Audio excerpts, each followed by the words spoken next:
Walong gawain ng batang may ADHD na hindi misbehavior at ano ang maaari nating gawin para walang drama at walang guilt. Ngayon ituloy natin. Panglima, laging nakakalimot sa sinasabi mo, no? Hindi ito pagsuway. Mahina lang talaga ang working memory nila, no? Ano ang pwede nating gawin? Pwede tayong gumamit ng checklist, no? Or maglagay ng visual reminders or isulat ang mga utos na kailangan nilang sundin. Okay? Number 6, laging kumukontra o nakikipagtalo. Na-mention ko na to sa nakaraang vlog ko, no? Hindi ito pagiging bastos. Ito ay mahinang impulse control at kailangan nila ng autonomy. Ano ang pwede nating gawin, no? Sabi ko nga doon sa previous vlog ko, pwede tayong magbigay ng pagpipilian. Kung gusto mo bang magsipilyo bago ka magbihis or magsipilyo ka bago ka maligo, ganong mga option para meron silang choice, no? Bigyan natin sila ng pakiramdam ng control at panatilihin nating kalmado ang tono ng boses natin. Alright?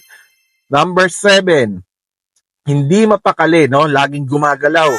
Hindi ito kagasbangan or ito ay paraan actually ng sariling pagre-regulate nila. Ano ang pwede nating gawin, no?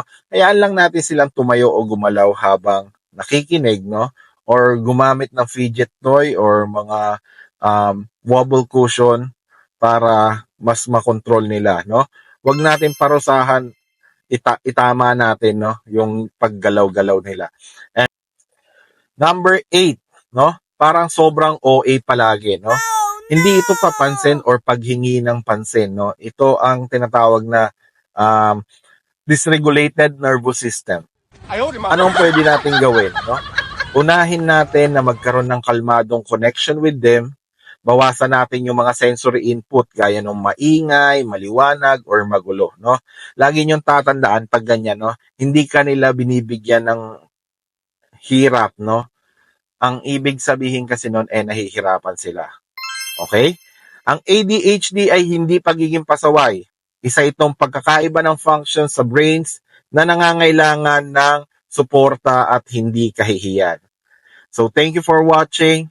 I hope ma-manage nating maigi ang anak natin sa tamang intervention.